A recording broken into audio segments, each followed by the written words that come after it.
by apparently what's called the coffee shop technique.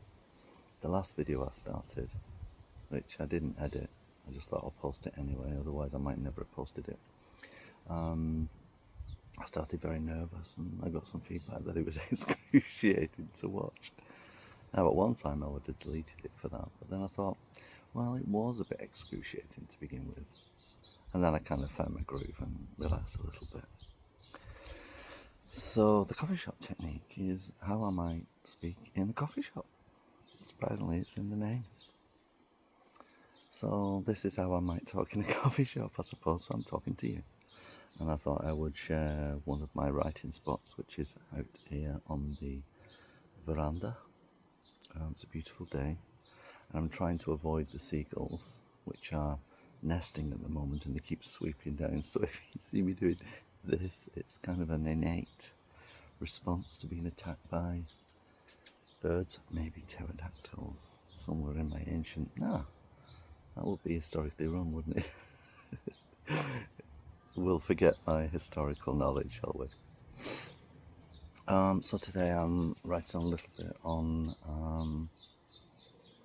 Constitution Day here in Norway, which for lots of reasons was quite uncomfortable for me. The first time I properly celebrated it was last year. I'm reluctant to say the word celebrated because I'm not sure that I did really celebrate it. I think I was too wrapped up in the experience, really. I know in England, waving a flag around, I don't know, it might just be the circles I move in, but I wouldn't wave a flag around in England. I think that it tends to be associated with the far right and bigotry and racism and, all the isms. And I saw a really good post the other day on Facebook, which I couldn't find a reference for it, but it is in my book somewhere.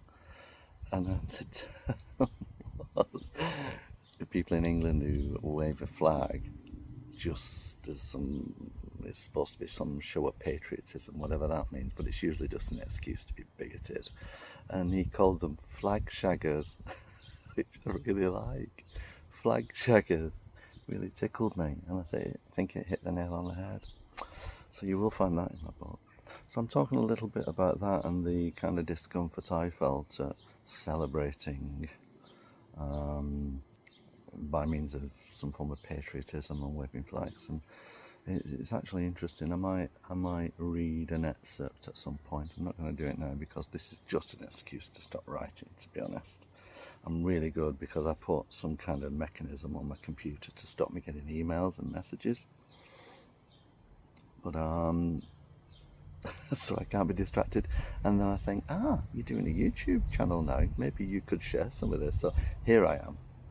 I'm actually caught in the act of distracting myself. So I'm going to stop there and just leave it at that I've shared a little bit with you about just one of the places on fine days where I might write.